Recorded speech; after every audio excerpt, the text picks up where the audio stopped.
Marco from Reading, Pennsylvania writes in to ask this question. Pastor John, what do you make of the saying, God loves the sinner but hates the sin? The problem with the statement, God loves the sinner but hates the sin, is that it's misleading. It's not a false statement. And what's misleading about it is the word but. But hates the sin, because but should be and. God loves the sinner and hates the sin, because but implies he doesn't hate the sinner. That's not true. God does hate sinners.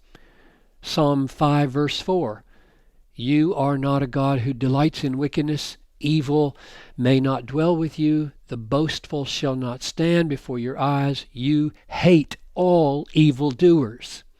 Or Psalm 11 verse 5, the Lord tests the righteous, but his soul hates the wicked and the one who loves violence.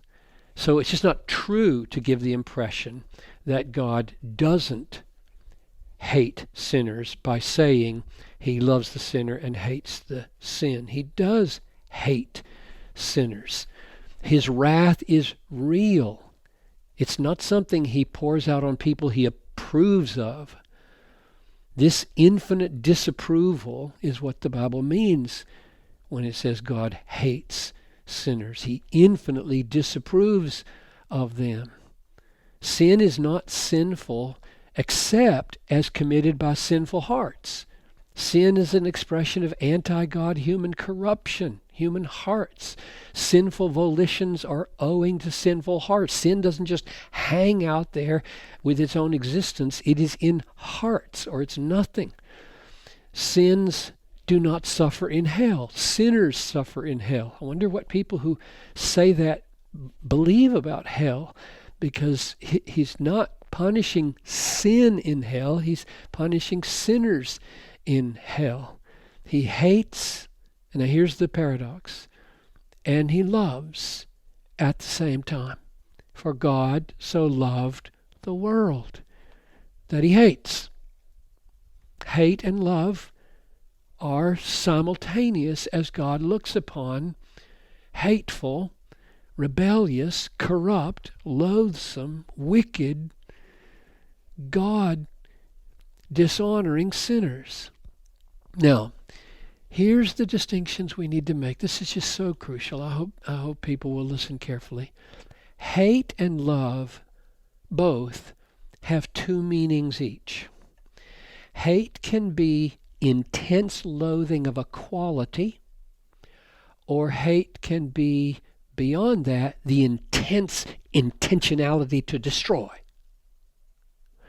Love, similarly, can be an intense delighting in a quality, and it can be an intense intentionality to bless, even in spite of the presence of some unsavory quality. So, in any given text in the Bible, we have to ask, is the hatred being spoken of here only an intense loathing of a quality of a person, or is it also the intent to destroy? And it's different.